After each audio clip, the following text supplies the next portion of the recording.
Nama gue Hafiz, gue di sini sebagai co-owner, co-founder lah kalau ngomongnya ya. Kita ini co-founder lah. Jadi yang pertama kali bikin ide, akhirnya kita ngelempar ide sama temen. Ada kita bilangnya investor lah ya, mau investor. Akhirnya ya kita buka lah nih Senyawa gitu. Gue Dis, gue di sini lebih megang ke kreatif, ke marketing, kreatif, graphic design. Tapi memang kita berdua adalah sama-sama co-owners, co-founders, dan kita ada beberapa owners lainnya. Cuma memang kita berdua lebih megang ke operasional. Jadi kalau misalnya dari segi bisnis dan segala macam, kita lebih memberikan banyak ide. Okay. Kalau dari nama Senyawa sendiri itu kita dapat sejarahnya gini sih, lebih kayak senyawa itu kan sebuah zat atau substansi yang istilahnya paling simpel lah gitu, paling kecil lah. Jadi kenapa namanya senyawa? Dan itu sih sebenarnya dibuatnya berkorelasi dengan logonya sendiri. Logonya kita kan bentuknya air. Nah, air itu adalah senyawa yang salah satu senyawa yang paling penting di kopi, di sebuah minuman. Jadi terbentuklah itu namanya senyawa kopi. Gitu. Jadi sebenarnya kalau gue nambahin dikit,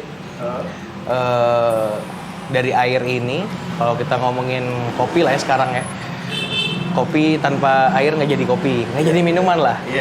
That's why kita bilang kenapa air ini atau senyawa ini menjadi dasar dari semua minuman, tidak hanya kopi. Kan di sini menu juga nggak cuma kopi kan, ada yang lain-lain. Makanya kita ngambil namanya senyawa gitu. Jadi yang mengikat semua zat yang menjadi sebuah minuman itu ya air menurut kita.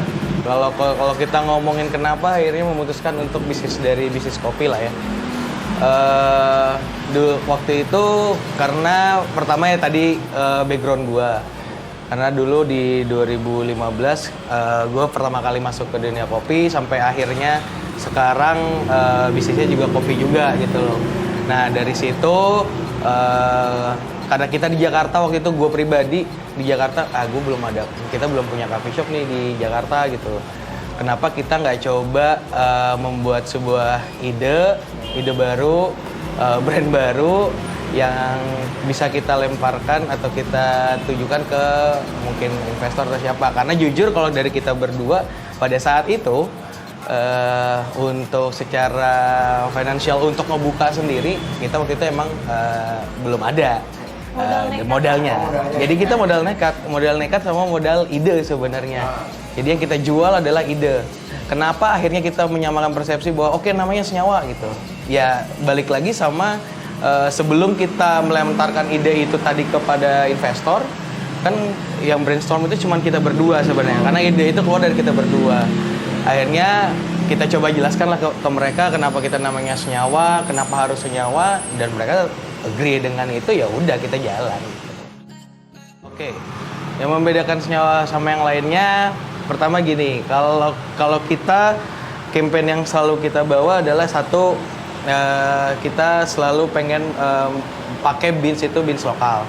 Jadi yang pertama, atas dasar apa? Atas dasar seperti tadi itu karena gua menganggap bahwa beans kita itu tidak kalah bersaing lah dengan beans luar gitu loh.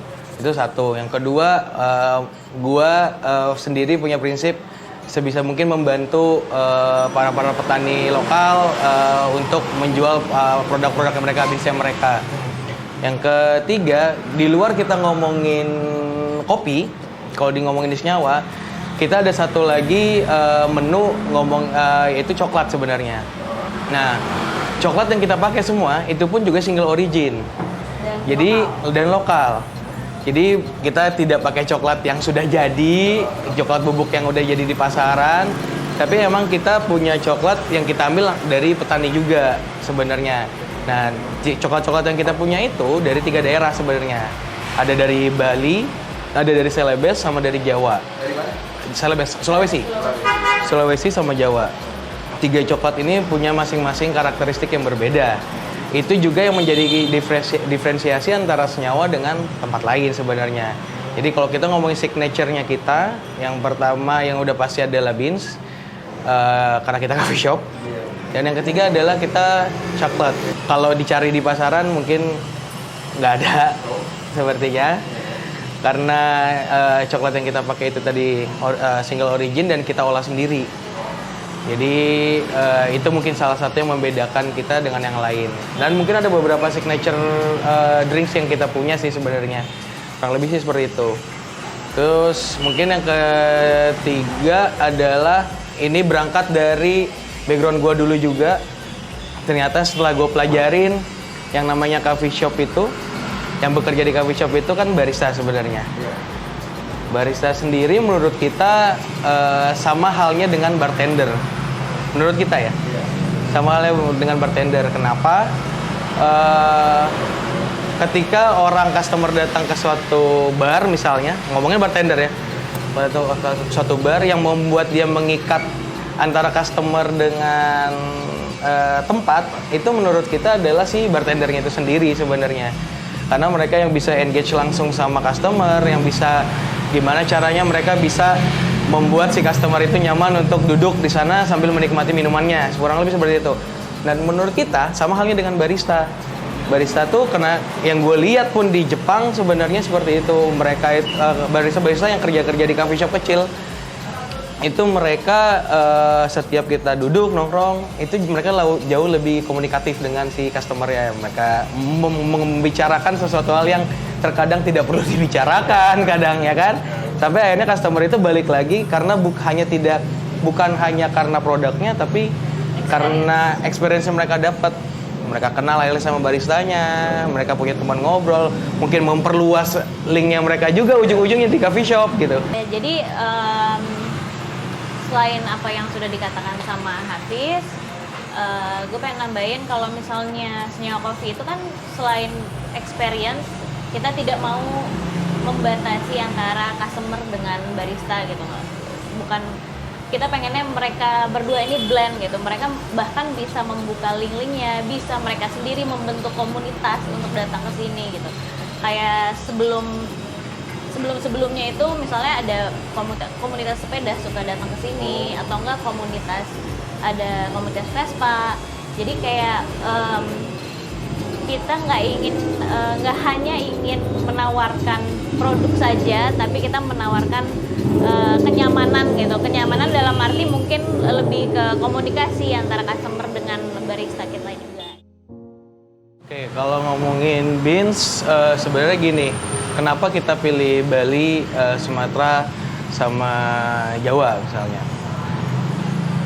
Setelah kita riset sejauh ini, memang kebanyakan untuk beans lokal yang menyuplai itu memang pertama di daerah itu, Sumatera, Jawa, sama Bali. Sebenarnya ada juga Papua, tapi satu untuk Papua sendiri dari segi rasa itu sebenarnya enak. Cuman karena demand-nya pun cukup tinggi, yang supply dikit. Untuk Papua, setahu kita ya sampai saat ini, yang menyuplai itu sedikit, jadi agak sulit untuk mendapatinnya. Cuman kalau untuk Bali, Sumatera, dan Jawa, ini yang nyuplai cukup banyak. That's why itu yang kita ambil. Adapun Toraja juga misalnya. Tapi untuk karakteristik yang kita cari, sebenarnya itu kan lebih ke kayak acidity-nya agak tinggi. Habis itu, jadi antara acid sama apanya? Sama kita ngomongnya yang manisnya di kopi ini, pahitnya lah ya. Pahitnya itu kan manis sebenarnya. Pahitnya itu kita carinya agak balance. Biar apa ketika kita blend sama susu, karena susu kita pun sebenarnya signature. Kita susu kita beli susu dengan brand yang memang biasa dipakai coffee shop, tapi kita fusion lagi sebenarnya, kita campur lagi. Nah itu susu itu ketika kita campur, kita jadiin latte atau cappuccino, rasa yang kita harapkan itu dari beans itu sebenarnya. That's why kita pakai beans itu. Ya balik lagi sama itu yang tadi sama ngomongin green beans ya.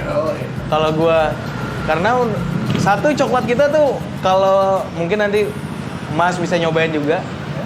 Kalau menurut kita sama, kalau kita ngomongin brand-brand gede dari luar lah ya, coklat kita tuh sama mereka. Bahkan menurut gue bisa di atasnya mereka gitu loh. Bahkan lebih enak menurut gue. Ya? Menurut gue lebih enak gitu loh. Jadi kenapa gue harus ngambil dari luar dengan harga yang jauh lebih mahal? Iya kan? Dengan harga yang jauh lebih Prinsip mahal. ekonomi balik lagi. Betul. Kalau kita ngomongin prinsip ekonomi lah ya. Kita kalau lu berbisnis pengennya adalah pengeluaran lu sedikit, untungnya banyak-banyaknya. Ya itu nggak munafik lah ya. Dengan kualitas yang masih bisa bersaing lah dengan kopi-kopi luar atau coklat-coklat luar. Tapi di luar ngomongin prinsip ekonomi, satu lagi yaitu ngomongin quality coklat kita juga oke banget menurut gua gitu loh. Jadi kenapa gua harus dari luar? Pada prinsipnya kalau gua sih gini, ketika lu mau berbisnis, mungkin pilihannya sekarang lu bisa franchise atau lu nge-build produk sendiri lagi, yang nge-build brand sendiri lagi. Ada plus minusnya sebenarnya di antara kedua skema ini sebenarnya. Kenapa gua akhirnya memilih untuk bikin brand sendiri? Karena gue pengen, kalau gue pribadi ya, gue pengen ketika gue nge-running bisnis, gue dapat pembelajaran juga dari sana. Beda halnya dengan lu ketika berfranchise misalnya. Franchise lu kasarnya lu membayar, lu dapat nama brandnya, lu dapat produknya, dapat menu yang sudah di-develop sama mereka, lu tinggal nge-running lah. Tinggal jalan, ya kan? Bahkan promosi pun terkadang dibantu sama pihak brandnya juga, ya kan? Tapi ketika lu nge-build bisnis sendiri, lu dapat, menurut gue dapat sesuatu hal yang wah ini nggak bisa gue dapetin ketika gue melakukan franchise gitu loh. Lu cari tahu dari membangun memilih nama, kenapa lu harus pilih nama itu, lu bikin logonya, lu bikin bisnis prosesnya seperti apa, lu R&D-nya seperti apa, ya kan? Habis itu belum ngomongin manajemennya, lu harus ngurusin keuangannya, ya kan? Lu harus nge-manage orang-orang yang ada di dalamnya, dan menurut itu something buat gua gitu loh. Walaupun mungkin apa yang gua lakuin sekarang tidak belum sempurna lah yang gua lakuin sekarang, tetapi ketika gua bertemu sama orang dan orang itu bertanya sama gua tentang hal-hal tersebut, gue bisa ngejawabnya kurang lebih seperti itu. Jadi makanya gue selalu bilang sama orang-orang biasanya kalau ada yang temen gue atau siapa, lu boleh bodoh tapi jangan kelihatan bodoh sih, gue bilang kayak gitu. Nah gue sih lebih kayak gitu sih. Jadi lebih ke learningnya sih kalau gue. Kenapa akhirnya gue buka bikin brand sendiri gitu. Kalau gue sih sebenarnya karena gue pengen menumpahkan apa yang gue punya, misalnya apa yang gue telah ambil selama gue kuliah, gue pengen menumpahkan di sini. Karena ya mungkin kalau kita bekerja di kantoran atau apa, itu kan mereka sudah punya aturan-aturan sendiri, sudah punya batasan-batasannya. Jadi kita mungkin tidak bisa seleluasa itu untuk misalnya berkreasi. Kalau misalnya punya brand sendiri atau menjadi pengusaha, kita bisa membangun itu semuanya dari nol, dan kita itu hasil jerih payah kita sendiri. Jadi apa yang kita dapatkan misalnya sampai sekarang, kita bisa banggain itu gitu. Jadi dan kalau gue sendiri, gue nggak pengen kayak gue di situ-situ aja. Gue pengen ada perubahan gitu. Bahkan dengan kita ada senyawa ini, kita bisa kayak memperluas link gitu, nggak hanya harus di kantoran, tapi kayak kita bisa memperluas link dengan bahkan orang-orang yang kita nggak expect gitu loh, tiba-tiba ketemunya di sini loh gitu. Oke, kalau dari gua, kalau ngomongin kenapa gua lebih memilih bisnis dibandingkan bekerja, salah sebenarnya. Tapi kalau ngomongin idealis, emang pengennya gua bisnis. Cuman sebelum gua berbisnis sekarang, sebenarnya gue dulu kerja. Sampai saat ini gue masih kerja sama sebuah company lah ya. Karena prinsip gue gini, gue dulu waktu awal-awal gue mau mulai berbisnis, mungkin gue tidak ada dana. Dan ajaran dari orang tua gue, lu kalau mau berbisnis, ya lu harus bekerja dulu, nyari duit dulu, sampai akhirnya lu baru berbisnis. Nah, itu yang gue pegang sampai sekarang. Waktu sebelum gue akhirnya berbisnis, ya gue kerja sama orang. Maksudnya, ya gue coba mengumpulkan uang sendiri, sampai akhirnya di mana di titik, oke, kayaknya udah bisa nih. Akhirnya kita mulai. Makanya waktu itu, walaupun dananya gue belum cukup, akhirnya ya itu, kita coba ngelempar ide gitu loh. Jadi menurut gue, berbisnis itu tidak hanya bukan karena duit saja orang bisa bermulai bisnis, tapi dengan ide yang lo jual plus keyakinan yang lo punya, menurut gua ada jalan aja sih buat lo ngebuka bisnis gitu loh. Nah makanya kalau dibilang gua nggak kerja sih, gua kerja sih sebenarnya. Gua kerja karena ya di luar itu menurut gua ya sampai saat ini ketika gua berbisnis yang gua dapet, oke, gue sudah bekerja, gue maksudnya ketika lo bekerja lo punya link lah, ketemu orang banyak. Ketika pun lo berbisnis sama halnya seperti itu. Kenapa gue sampai sekarang tidak melepas pekerjaan gue juga? Karena ketika gue bekerja, gue bisa memperpanjang kaki gue nih kemana-mana. Networking gue bisa gue perpanjang lagi. Nggak ada yang tahu gue ketemu sama siapa, klien atau siapa di lingkungan kerjaan gue sekarang. Ternyata dia tahu misalnya lu punya coffee shop juga atau segala macam. Who knows dia kalau misalnya tiba tahu dia pengen jadi investor juga, why not gitu loh. Nah itu yang gue rasain sih sampai sekarang. Gue lebih ke priority sih sebenarnya. Jadi makanya sampai saat ini gue mencoba untuk nge-build orang-orang yang kerja di sini punya responsibility terhadap kerjaan-kerjaan mereka yang gue berikan.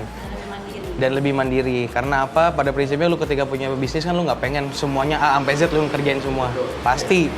Nah, jadi pelan-pelan tuh sekarang mereka yang kerja di sini emang benar-benar gue kasih tugas yang dulunya gue kerjain sendiri.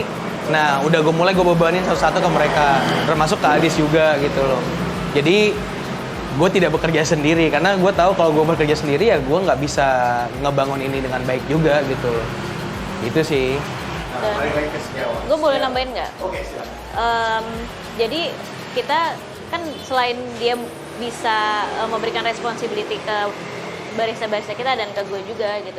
Kita juga pengen barista-barista kita ini secara pengetahuan, secara skill juga berkembang gitu. Dia nggak hanya sebagai barista aja, nggak hanya mendalami kopi saja, tapi kita pengen mereka itu bisa hal lain juga. Misalnya kalau kita pengen masukin sesuatu konten ke sosial media kita gitu, kita minta tolong lo bikin konten suatu konten dong, lo yang bikin gitu.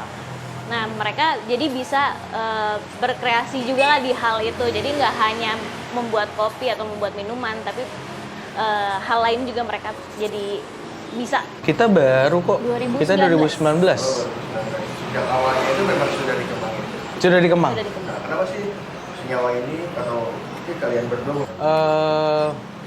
Satu, kalau ngomongin kenapa tempatnya ada di Kemang, yang pertama di saat itu memang kita waktu pertama kali mau buka kita belum tahu mau buka di mana. Jadi pada prinsipnya kalau gue budget yang lu punya, ya lu lihat kan nih, lu udah punya budget planningnya berapa. Akhirnya kita mencoba menyesuaikan sesuai budget tempatnya yang enak di mana. Setelah kita lihat-lihat, kita cari-cari, ternyata kebetulan waktu itu jadi salah satu owner toko yang ada di sebelah ini itu adalah masih kenal-kenalan kita juga. Nah, mereka yang menginformasikan lah sama kita bahwa di sebelah toko mereka ada tempat nih, menurut mereka oke, harganya juga oke, coba kita datang ke sini lah. Pas kita lihat, kalau ngomongin Kemang, menurut gue sampai saat ini, menurut Kemang, yang hidup itu cuma daerah sini. Padahal dulu daerah sini mati. Tapi dulu kan yang hidup daerah sebelah sana. Tapi ternyata kesini-sini malah yang mulai yang hidup itu daerah sini, yang agak sana tuh agak mati. Nah akhirnya kita lihat trafficnya juga daerah sini lalu lalangnya oke. Terus kita juga memang pengennya nggak pengen punya coffee shop yang gede. Karena dari dulu prinsip gue nggak mau punya coffee shop yang gede. Kenapa? Overhead-nya tinggi. Ketika lo punya tempat yang gede, overhead-nya akan tinggi. Pasti biaya operasional besar kan. Makanya kita konsepnya pengennya to go, satu to go. Gue nggak butuh tempat gede. Biaya operasionalnya juga kita pengen yang nggak gede. Ya udah akhirnya kita pilihlah tempat ini. Karena kita lihat-lihat oke kok. Maksudnya Kemang masih di daerah, masih di tengah-tengah. Mau ke Kuningan masih dekat. Mau ke arah Fatmawati, Blok M segala macam masih dekat. Jadi menurut gue ini Kemang cukup strategis sih buat kita gitu. Dan Kemang itu mungkin sudah tidak seramai dulu lah gitu. Tapi kita lihat di sini potensial customer-nya itu sangat ada gitu loh. Di sini juga banyak kantor-kantor startup, terus banyak residence juga sih sebenarnya. Banyak residence juga gitu, dan kita melihat mungkin ada beberapa coffee shop juga yang ada di sini. Jadi kenapa kita berani buka di sini akhirnya karena ya kita sudah lihat ada kok marketnya di daerah Kemang ini gitu. Dan trafficnya pun banyak gitu. Jadi kita juga selain karena kita ini baru nge-build brand baru, jadi kita pengen visibility kita bisa dilihat lah sama orang. Kalau surprisingly setelah pandemi ini justru karena kita mengeluarkan produk kita dalam bentuk botolan 1 liter. Kalau lagi pandemi ya? Pas lagi pandemi kita keluarin produk kita dalam 1 liter. Dan surprisingly penjualan kita pun naik juga untuk di produk itu di yang botolan ini. Jadi ya mungkin itu kita nggak beda-beda banget lah sama coffee shop lain. Mereka juga coffee shop lain juga buka yang botolan gitu, menjual yang botolan. Nah tapi ya itu kita sangat kaget juga sih gitu, ternyata penjualan dengan kemasan botolan ini nih bisa membantu di saat-saat pandemi gitu, karena kita saat pandemi juga kita nggak buka untuk dine in. Jadi kita lebih mendorong promo-promo untuk yang botolan atau take away. Jadi kalau mungkin gue nambahin dikit dari Adis, pas pada saat kita ngomongin PSBB lah ya, orang benar-benar disuruh di rumah segala macam, yang bisa ngerubah keadaan itu sebenarnya adalah ketika menurut gue ya, ketika lu sebagai pebisnis bisa melihat momen sebenarnya. Jadi pas plek mati tuh semua disuruh di rumah. Semua disuruh ditutup. Betul, semua disuruh ditutup, tidak boleh ada dine-in. Akhirnya kita memutuskan untuk kayaknya kita harus jualan literan deh, gitu bilang gitu kan. Kenapa? Pasti ada why-nya kenapa kan? Kenapa kita akhirnya menjual botolan? Yang pertama, orang sudah tidak mungkin untuk datang ke sini. Yang kedua, orang semua ada di rumah. Berarti ketika mereka yang berkeluarga gitu loh, pasti kan di dalam satu rumah nggak mungkin cuma 1-2 orang dong, atau nggak mungkin 1 orang. Kenapa kita nggak jual dalam bentuk literan, di mana ketika mereka beli 1 dengan hitungan harusnya jauh lebih murah dibandingin dia beli satuan, yang cup-cup-cupan. Nah, ketika mereka beli itu mereka bisa sharing di rumah segala macam. Akhirnya kita pas banget seminggu setelah PSBB itu kita langsung jual, ngeluarin botolan. Itu tanpa ada banyak cincong sih. Udahlah kita coba jual botolan aja. Akhirnya kita coba jual, ternyata penjualannya dibandingin sebelum kita PSBB itu naik sekitar 70-80%-an. Dan itu juga kita kaget sebenarnya kan kenapa seperti itu. Yang kedua yang kita lakuin adalah kita ngomongin dari sisi operasional. Balik lagi kita harus neken cost sebisa mungkin sebenarnya. Untungnya pada saat itu karena tidak ada dine-in, jadi lampu semua kita matiin, yang nggak kita butuhin kita matiin. Terus beberapa mungkin karyawan ada yang kita rumahkan, kita tidak cut karena kita juga tidak tega. Jujur gue orangnya nggak tegaan. Berusaha untuk tidak mengangkat. Iya betul. Karyawan kita. Jadi kita rumahkan dulu waktu itu beberapa karyawan. Jadi yang kerja di sini hanya ada waktu itu cuma 2 orang ya. Itu cuma 2 orang dari 5. Dari 5 kita kerjakan 2 orang. Nah itu juga yang ngebantu kita akhirnya bisa survive sebenarnya. Jadi ya balik lagi ya itulah yang gue bilang tadi. Mungkin ketika lu franchise lu nggak akan punya pemikiran seperti itu, tapi ketika lu punya sendiri, lu kan pasti aware lah sama apa yang lu milikin lah ya. Jadi lu lebih ke kayak, wah gimana caranya nih gue biar bisa survive dalam keadaan seperti ini. Ya salah satunya itu nge-cut biaya operasional, sama ya itu tadi ngeliatin momen ketika yang lain sudah mulai mau membuat botolan tadi itu, ya lu nggak boleh ketinggalan momen itu. Secepat sebisa mungkin lu langsung masuk juga ke momen itu gitu. Lebih seperti itu. Kalau dari gua sih sebenarnya kalau lu mau berbisnis, kalau nunggu siap nggak akan pernah siap menurut gue. Jadi kalau gua modal nekat satu, tapi nekatnya bukan nekat goblok ya. Nggak nekat banget ya. Planning. Jadi lu udah punya plan. Satu lu punya plan, punya kemauan, sama ya nggak konsisten sih menurut gua. sama bersikap baik aja sama semua orang sih menurut gue. Menurut gue sih itu yang paling benar. Jadi ketika lo bersikap baik sama semua orang, Menjaga komunikasi. kayak ada aja sih yang bisa membantu lo untuk mewujudkan cita-cita lo atau mimpi lo. Menurut gue sih gitu sih. Kalau dari gue mungkin ya itu karena awalnya mungkin gue cerita sedikit ya, awalnya mungkin gue ini bukan dari background industri kopi ya, belum pernah buka bisnis kopi. Nah begitu ketemu sama dia dan kita ngobrol dan dia ternyata pernah punya coffee shop, jadi kayak kenapa ya kita nggak coba aja kita buka di sini di Jakarta gitu.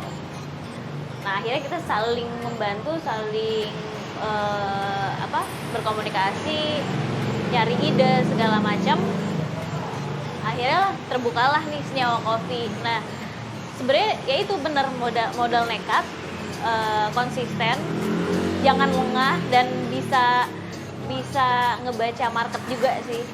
Jangan pantang menyerah sih. Ya jangan pantang menyerah. Soalnya lo akan ngerasakan gonjang-ganjing kehidupan ketika sudah mulai berbisnis. Dan jangan pernah takut jatuh. Karena maksudnya kalau berbisnis itu kan pasti ada jatuh bangunnya lah. Dan di saat jatuh itu dimana kita bisa berkreasi untuk gimana caranya kita bangun lagi nih. Gitu. Jadi jangan pantang menyerah lah. Sekian, terima kasih Mas. Ya, sama-sama.